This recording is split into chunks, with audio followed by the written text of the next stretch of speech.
बहुत सारे ट्यूब्स के और पाइप का जो स्टैंडर्ड्स आते हैं उस स्टैंडर्ड्स का बात कर लेते हैं। जैसे हम P11 पाइप में जो एलो स्टील का है उसमें P11, P22, P91, या ट्यूब्स में हम देखे थे कि T11, T22 और T91।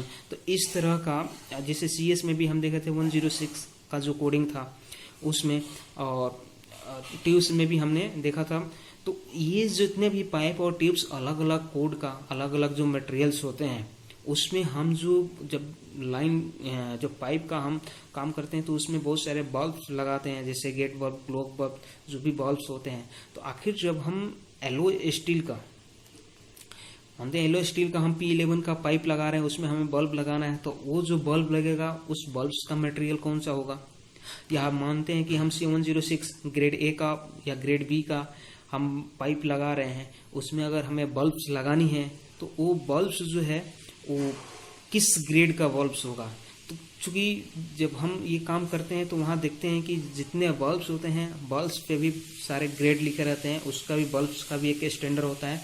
उस स्टैंडर्ड के बारे में हम आज डिस्कस कर रहे हैं।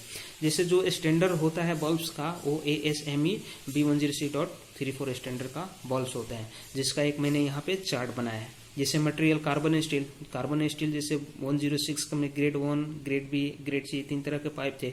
उस जो भी हम कार्बन स्टील का पाइप यूज करते हैं तो उसका जो बल्ब्स आएगा, उस बल्ब का जो मार्क होगा वो A105 होगा। यानी A105 कहीं जहां हम CS कार्बन स्टील का पाइप लगाएंगे, उस लाइन में अगर हमें बल्ब्स लगाना पड़ रहा है तो बल्ब्स चेक करके लगाएंगे कि बल्ब्स का मटेरियल A105 है। अगर इस स्टैंडर्ड का मटेरियल है तो ठीक है, अदरवाइज वो सही नहीं है। उसी तरह से एलो स्टील का देखेंगे तो एलो स्टील में जैसे ये ग्रेड दिया हुआ है, तो ग्रेड इसमें क्या है? P11 है, F11 है, F22 है।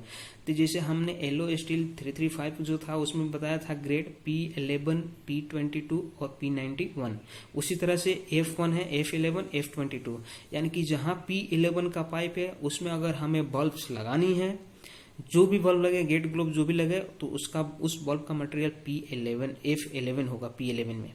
अगर P22 का पाइप है तो उसमें जो बल्ब्स आएगा उसका होगा F22 मटेरियल्स का, उसमें बल्ब्स लगेंगे। Thank you.